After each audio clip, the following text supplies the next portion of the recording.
ọba Ipetumodu wà lọ́dọ̀ àwọn ọlọ́pàá Amẹrika kò lè jáde ni.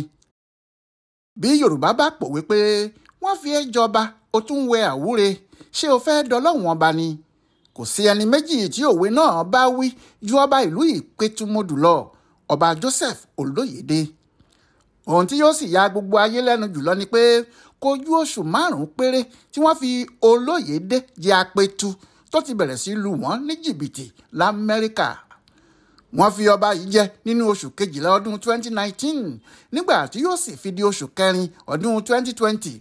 ọba ilẹ̀ Yorùbá yìí pẹ̀lú adé lórí àti ìlẹ̀kẹ̀ lọ́rùn ẹ̀ ti bẹ̀rẹ̀ sí ṣe gbájúẹ̀ fáwọn òyìnbó, ó sì ń jí wọn lówó tààrà ni. ohun tí yóò tún ya àwọn èèyàn tí wọ́n bá gbọ́ ọ̀rọ̀ ọba yìí lẹ́nu ni pé ọ̀mọ̀wé lọ́ba náà, ó kàwé ó sì gboyè nínú iṣẹ́ lágbowókà, ìyẹn àkántàǹtì. bó ṣe wá pa gbogbo eléyìí tì tó ń lọ jí wọn lówó l'Amẹ́ríkà ní kò yé ẹnìkan. ọ̀rọ̀ náà burú gan-an ni, ṣùgbọ́n ohun tó ṣe pàtàkì jùlọ ni pé níbi tí ọ̀rọ̀ dé dúró báyìí, kí àwọn ará Ipetumodu àti gbogbo àwọn ọmọ Yorùbá tí wọ́n ti kó ọkàn sókè má dààmú ara wọn mọ́ o. ọba Olóyèdé wà lọ́dọ̀ àwọn ọlọ́pàá FBI níbi tí wọ́n ti fi ṣẹ̀kẹ̀ṣẹ̀kẹ̀ mú un. Amẹ́ríkà ní Joseph Olóyèdé ń gbé tẹ́lẹ̀, àdúgbò Medina ní Ohio ló ń gbé.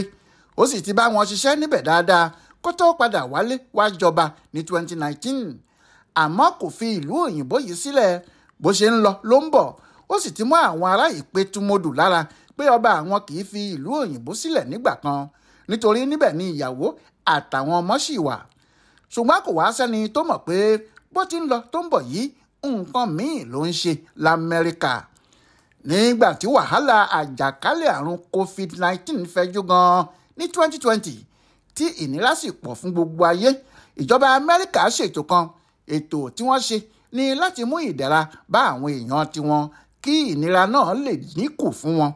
wọ́n gbé ètò kan kalẹ̀ tí wọ́n pè ní Small Business Administration tàbí SBA. èyí wà fún àwọn oníléeṣẹ́ kéékèèké kí wọ́n lè yáwó kan láti máa fi ṣètò iléeṣẹ́ wọn tí wàhálà tí COVID mú dání kò fi ní jẹ́ kí wọ́n ti iléeṣẹ́ wọn pa. bẹ́ẹ̀ ni wọ́n ní ètò míì fún àwọn òṣìṣẹ́ gbogbo pé iléeṣẹ́ wọn lè gba àwọn owó kan fún wọn láti lè máa rí ná nítorí wàhálà yìí. bí owó náà yóò ṣe tẹ àwọn òṣìṣẹ́ wọn lọ́wọ́ ni pé iléeṣẹ́ tí wọ́n ti ń ṣiṣẹ́ yóò kọ orúkọ wọn ránṣẹ́ sí ẹ̀ka ìjọba tó ń ṣètò yìí, wọn yóò sì sanwó náà fún iléeṣẹ́ yìí láti fún àwọn òṣìṣẹ́ wọn. orúkọ tí wọ́n pe ètò náà ni Paycheck Protection Program tàbí PPP. nígbà tí ìjọba Amẹ́ríkà gbé ètò yìí kalẹ̀, kíá ni Kabiyesi tiwa níbí ti wá ọ̀nà láti dá ihò kan lu níbi tí yóò ti rí owó náà gbà sápò ara tiẹ̀. kíá ló ti kó àwọn iléeṣẹ́ bíi 6 kalẹ̀. iléeṣẹ́ 6 ló sì lóun fẹ́ fi yáwó tí òun sì fẹ́ gba owó fáwọn òṣìṣẹ́ òun. lára àwọn iléeṣẹ́ tí bàbá lò ní Available Tax Services, Available Tutors, Available Financial, Available Transportation àti JO&A. gbogbo àwọn iléeṣẹ́ yìí ni ọba Olóyèdé ti fi dẹ pàkúté fáwọn òyìnbó Amẹ́ríkà, ó fẹ́ gbá wọn tààrà ni. nínú oṣù kẹfà ọdún 2020, Olóyèdé kọ́kọ́ gba 1,100 owó dọ́là $100,000. nígbà tó di ọjọ́ keje oṣù kẹwàá 2021, Olóyèdé tún gba 1,500 owó dọ́là $500,000. ọjọ́ kẹta lẹ́yìn èyí, ìyẹn lọ́jọ́ kẹsàn-án oṣù kẹwàá 2021, Kábíyèsí tún gba 1,500 míì. bẹ́ẹ̀ ló tún fa ọ̀rẹ́ ẹ̀ kan mọ́ra, Edward Olúwaṣọ̀mí, tóun náà ń gbé ní Willoughby ní Ohio yìí kan náà. àpapọ̀ owó tí àwọn méjèèjì sì jọ gbà jẹ́ mílíọ̀nù 4 àti 200,000 owó dọ́là $4.2 million. pàbàmbarì ibẹ̀ tún ni pé bí Kábíyèsí Apetu ṣe ń lo kinní yìí fúnra ẹ̀ tó fi ń kówó àwọn ará Amẹ́ríkà yìí, bẹ́ẹ̀ ló tún ń ṣe fún àwọn iléeṣẹ́ míì tí wọ́n bá fẹ́ lu jìbìtì yìí kan náà. tó bá sì ti bá wọn ṣe, yóò gba owó iṣẹ́ ẹ̀ lọ́wọ́ wọn. èyí ni pé yàtọ̀ sí pé Kábíyèsí jí owó àwọn ará Amẹ́ríkà, ó tún bá àwọn èèyàn míì jí tí àwọn náà fi ń jí wọn lówó kó. bẹ́ẹ̀ owó tí àwọn yẹn yà sọ́tọ̀ láti fi mú ìtura bá àwọn èèyàn tiwọn nítorí àjàkálẹ̀ àrùn COVID ni. Apetu ti ṣe eléyìí láàrin ọdún 2020 sí oṣù kejì ọdún 2022. Ó sì dàbí pé ó ti gbàgbé pé òun ṣe orú àwọn nǹkan bẹ́ẹ̀ yẹn, tàbí kó ti rò pé kò sí òfin kan tí yóò mú òun tàbí mọ ohun tí òun ṣe. Èyí ló jẹ́ kó máa pààrà Amẹ́ríkà yìí tó sì ń ṣe bí ẹni pé kò sí nǹkan kan. Àmọ́ èyí tó lọ gbẹ̀yìn níparí oṣù kẹta ọdún 2024 yìí, àfi bí ìgbà tóbìnrin gégi ní gbòòrò tó lóun àgémọ. Bó ti wọlé ni wọ́n gbá a mú tí wọ́n sì rọ ọ̀dà sátìmọ́lé. Ìrẹ́ ni wọ́n pe ọ̀rọ̀ náà. Àmọ́ nígbà tó di ọjọ́ kẹta oṣù kẹrin 2024, wọ́n mú Kabiyesi lọ síwájú adájọ́ Jennifer Dodell. Adájọ́ Jennifer Dodell Armstrong ní Cleveland. Níbẹ̀ nìyẹn ti ní kò sí wàhálà kí wọ́n túbọ̀ ti ọba aládé ilẹ̀ Yorùbá náà mọ́lé nítorí ọ̀daràn tààrà ni. Lọ́jọ́ yìí kan náà ni wọ́n taari ẹjọ́ Kabiyesi síwájú adájọ́ Reuben Shepard, níbi tí wọ́n ti fẹ̀sùn kan ọba wa.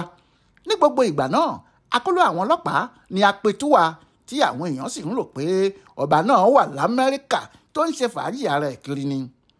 Àwọn ẹ̀sùn tí wọ́n fi kan ọba yìí ni pé ó lu orílẹ̀-èdè Amẹ́ríkà ní jìbìtì, ìyẹn làkọ́kọ́. Ẹ̀sùn kejì ni pé ó lẹ̀lí àpò pọ̀ pẹ̀lú àwọn kan láti jí owó ìjọba Amẹ́ríkà. Ẹ̀sùn kẹta ni pé ó gbìmọ̀pọ̀ pẹ̀lú àwọn míì láti lu àwọn èèyàn Amẹ́ríkà ní jìbìtì owó ńlá. Nígbà tí wọ́n yóò sì kó gbogbo ẹ̀sùn yìí papọ̀, 13 ni gbogbo wọn. Ẹ̀sùn 13 yìí ni wọ́n rò pọ̀ tí wọ́n wá gbé ìgbìmọ̀ àwọn olùgbẹ́jọ́ ìyẹn jíúrì kan dìde tí wọ́n ní kí Kabiyesi wá fèsì wọn kó dojúkọ wọn. Àwọn ìgbìmọ̀ yìí ni wọ́n padà dájọ́ tí wọ́n ní ọba Apetu Ipetumodu Joseph Oyedele jẹ̀bi gbogbo ohun tí wọ́n kà sí lẹ́sẹ̀ yẹn. Ó sì di dandan kó jẹ́jọ́ náà. Nígbà tí àwọn ìgbìmọ̀ olùgbẹ́jọ́ yìí ti gbé ìdájọ́ tí wọ́n kalẹ̀ bẹ́ẹ̀ gẹ́gẹ́ bí ètò wọn l'Amẹ́ríkà, ọ̀rọ̀ ti di ti àwọn ọlọ́pàá ìjọba àpapọ̀ tí wọ́n ń pè ní Federal Bureau of Investigation tàbí FBI. Níbẹ̀ ni àwọn ọlọ́pàá Amẹ́ríkà yìí ti gba ẹjọ́ náà, ni wọ́n bá mú Kabiyesi Apetu kúrò lọ́dọ̀ àwọn ọlọ́pàá àdúgbò, ó di tìjọba àpapọ̀. Níbẹ̀ ni wọ́n sì ti kó gbaga sí bàbá lọ́wọ́. Nítorí ẹ̀ ló ṣe jẹ́ pé kò sẹ́nìkan tó gbúrò bàbá yìí nígboro, bóyá nígboro Amẹ́ríkà ni o tàbí nígboro Nàìjíríà. Ó wà lọ́dọ̀ àwọn ọlọ́pàá tó ń ṣàlàyé ohun tó ṣe fún wọn. Bẹ́ẹ̀ ni ọ̀rọ̀ náà kì í ṣe èyí tí wọ́n lè torí ẹ̀ fi ọba yìí sílẹ̀, nítorí wọ́n mọ̀ pé ohun tí ọ̀pọ̀ àwọn ọmọ Nàìjíríà tí wọ́n bá jí arúfin máa ń ṣe lọ́dọ̀ wọn nìyẹn. Àti pé tí wọ́n bá lè fún Kabiyesi ní bẹ́ẹ̀lì tó bá rí bí yọpọrọ mọ́ wọn lọ́wọ́, Amẹ́ríkà báyìí nìyẹn. Abẹ́rẹ́ tó kó wọnú òkun kò ní í ṣe é wá fẹ́nikẹ́ni. Kabiyesi yóò wọlẹ̀ bí iṣó ni. Bí àwọn ọlọ́pàá Amẹ́ríkà sì lo oògùn ìríran, wọn kò ní rí Apetu mú, yóò jìnnà sí sàkání wọn. Ohun tí kò ṣe jẹ́ kí wọ́n fi Kabiyesi sílẹ̀ nìyẹn o. Àmọ́ ọba wa kò kú o, bẹ́ẹ̀ ni kò run. Ó wà lọ́dọ̀ àwọn ọlọ́pàá ni o. Àwọn ọlọ́pàá Amẹ́ríkà, FBI lórúkọ wọn.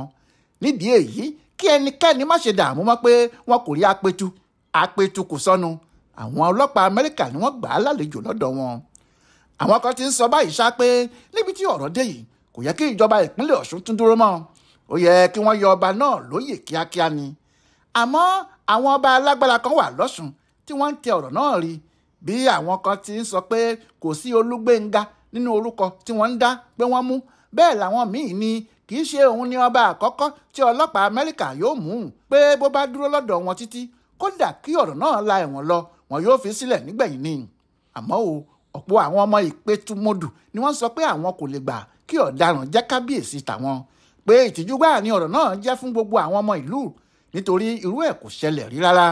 Ohun tí àwọn òṣìṣẹ́ ìjọba míì tá a ṣèwádìí ọ̀rọ̀ yìí lẹ́nu wọn ń sọ ni pé irú ọ̀rọ̀ yìí ṣòro láti gbàgbọ́ lórèfé, nítorí wọn ò tí ì rí ìdí òkodoro ọ̀rọ̀ náà gan.